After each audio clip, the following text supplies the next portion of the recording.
To do a polenta is very easy. We got, all you need is water. And we're doing polenta bianca? Yeah, we're doing polenta bianca because I think it's a little bit more unusual and it's good to have with a nice, we're going to do a nice venison sauce. Michael is going to do some nice mushroom sauce too. Some beautiful venison from Trafalgar in Gippsland, so it makes a fabulous rich sauce. I want to ask you a question, Michele.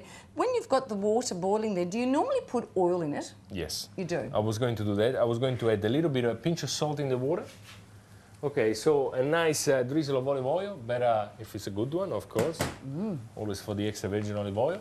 And we're going to add the polenta. Now, the best thing, you always talk about recipe, that it's important to give your recipe away. The best, you want to know the best recipe for the polenta? We want to know the real recipe, yes. It's written in the packets every time you buy it. But anyway, just read the packets because there's different polenta. And the best thing that I say, usually it's around 350 grams for 1 liter of water. Okay. And just, and again, we also have to remember the polenta traditionally used to be cooked for like 45 minutes, boiled all over, like really, really slow. And watch your hands because when they start to boil, the temperature is really high. So I'll suggest 350 grams and don't get worried because they start to look really thin, but then they start to really to go. And the important thing is to have a steady stream, very slow with one hand, and with the other hand, actually I've probably got it round the wrong way, you have a whisk or a wooden spoon, and you've got to do it simultaneously, as you can see Michele doing there.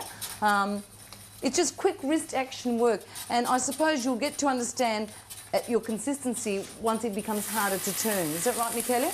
Yeah. Yeah, there we go. And it's always good to start with the whisk, and I always like to finish off with the so don't get any lumps, because once the lumps are in, they sort of cook through, don't they? Yeah. Fantastic. Fabulous. So we're going to do a nice venison sauce. Michael is going to do some nice mushroom sauce.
So there you go, and back to the wooden spoon, which is very important and very traditional with the Italians as well. Yeah, because it's very... Michele, what do you think about polenta svelta? Because on the market, of course, there's also the instant polenta, which is called polenta svelta or polenta istantanea, which is, it takes about 5 minutes to cook. It's probably not as flavoursome as normal polenta or semolina, of course, but I think that they get the maize and it's pre-cooked, and then it is re-milled. So that's why it takes off the cooking time. I think there is a place for it. A little bit of butter at the end of the... Yes. To make a little bit more rich. Yeah, my grandmother always used to put a little bit of butter. It just gives that, it brings it together, doesn't it, Michele? Looks really good, the white polenta. Eh? It's a little bit unusual, I think. Just beautiful. Fantastic. Look at that. And you'll just know, the normal cooking time is between 35 and 40 minutes, something like that? Yeah, a really slow heat. And if you start slowly, you can also just, you know, really slow. It might cook by itself, you know? Yeah. Now, we're just going to put it in here. Now, this we're going to have with the... ragu? With the venison sauce. And this one, so we're doing the other one as well. We're going to do the polenta concha, like you were saying. Yeah, fantastic. Some cheese. Of course, I mean, if you're in Lombardia, you use Lombardia cheese. If you're in Piemonte, you're in Piemonte. We are in Melbourne, we're using Melbourne cheese. No, you can use some soft cheese that's going to melt. Do you know that the real aficionati of polenta just would simply dress it with butter and gorgonzola? You know that, don't you? Yeah, gorgonzola is really good on that That's too. really madly rich. What I and got here fantastic. to make you happy, I've got a little bit of young Asiago, soft Asiago, because I know that you yes, from the mountains, from from that my part. part of the world. Yeah. So that's if you want to do a polenta like this, you just add some cheese. What are some the butter. calories in that, Michele? Sorry? What are the calories in that? A little bit. A little bit. Okay. Okay. No one told me where to do a show on diet. Yeah? Can't trust a skinny chef, you know, that's what they say. Okay, now we just leave it there in really slow heat to keep going. Okay, so we got the polenta here. You can do it in advance if you do it, for example, the night before, and then you can put it in a container, and that's the best way. Always usually, wet the container? Always, yes. Yep. Usually that's the best way. For example, if you have, that's what used to happen. If you have like a bit of polenta on the day and then you have some left over, you just put it on a container like that. Beautiful. Okay. So we got this polenta that we can cut. Now the shape is really up to you. You can do it even more flat and cut it in triangles, whatever it's your... That's how my mother does it at home. That's the most traditional way though, isn't it? It is. Now I'm going to put some oil in the really hot fry pan in the back. And we're going to grill some polenta. So we got a beautiful... What's the topping with the polenta tonight, Michele? We're going to do some mushroom sauce. Michele is going to prepare some mushroom sauce, so a vegetarian option there. For Funghi trifolati, as Funghi they're known in Italy. with some porcini as well. We use yummy. some dry porcini. And the other sauce for the wet polenta, for our polenta, is a venison, so is a gamey sauce. And again, we got two sauce really...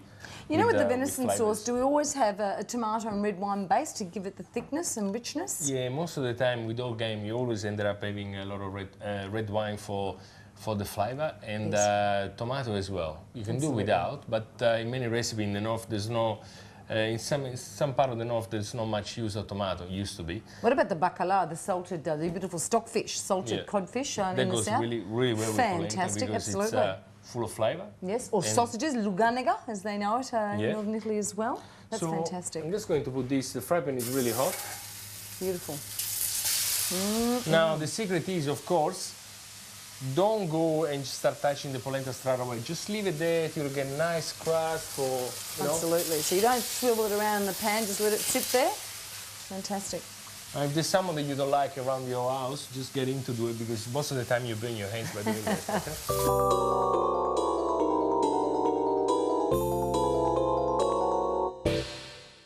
Fantastic. Usually you add the cheese when it's really at the end, so you can leave the fry pan then and it'll melt. A lovely Now don't go for fry. really hard cheese because then you'll be there forever to melt. And Michele should have our funghi trifolati nearly ready. Certainly have. Fantastic. You can also do it, like I said, in the fryer, or I think they say, I don't know if they do it in where you come from, but usually in Sicily they used to put also vegetables inside Oh, yes. and then fry it as well. What about the polenta pasticciata, which is the one which is all layered like a lasagna? That's fantastic. That's isn't really it? good. It's done with the bechamel sauce, meat. It's exactly Jesus. like a lasagna. You cut it, you cook the polenta, you cut it small, and then you do it like a lasagna. I think it's fantastic. really good. The thing is, you have to be careful not to put too much sauce, otherwise the lasagna will go everywhere. Now, this will leave there to eat with that, and also while all the cheeses That are concha should melting. nearly be ready. Yeah. Might have a soup bowl. Now, Michele is going to put some of the venison sauce on the white polenta, some of the mushroom on this one here, maybe. Fantastic. Look at that. Just look at that. For our viewers at home, you might be able to see these porcini, which are basically snap frozen, these ones, aren't they, Michele? Yes. Absolutely. And We can't get them actually- fresh in this country, unfortunately. No. Now, this is the polenta concha. We Yes. finish it straight away with some... you have to be generous with parmesan. You know, that's what Absolutely. my old chef used to say to me, generous. Absolutely. And I think he used to have shares on the parmesan industry. And then some butter to finish it off. Fabulous, look at that. You can't see the cheese, but it's just in the flavour, and you'll see how it becomes quite stringy. Yes. Beautiful. And now we got the sauce to come here, Yes. the venison. Now Michele can put the sauce on there. That's another traditional way of having the polenta. Now this is like something that maybe if you want to try, you'll enjoy. Now, like we said, we got some leftover polenta, okay, from the day before. Just put it on the plate. And you need some vin cotto or mosto cotto. Mosto cotto, for the viewers who don't know, is actually the must from grapes before the wine ferments and becomes wine, basically. Yeah, and it's just cooked and reduced. And I think in our part of Italy we call it sapa as well, which is really, really, really sticky. Thick, dense. It's just the most amazing liquid, isn't it? Look at that. And it's got a bit of sweetness to it, yes? During the cooking process, you're actually cooking through all those natural sugars. And you got a lot of flavors because, you know, while the grapes is fermented. So this one usually, you know, you just mix it, you grab a little piece of polenta, you mix it with your vin cotto, and it's, I think it's really nice. I think your father actually got to you, Michele, because you've got the sauce in the middle again somehow. Yeah, so because you had to dip it with the sauce, you know. And so I think that's it. We're done for the polenta. So, Michele, I think I want to thank you a million times over for showing our viewers what I was brought up on.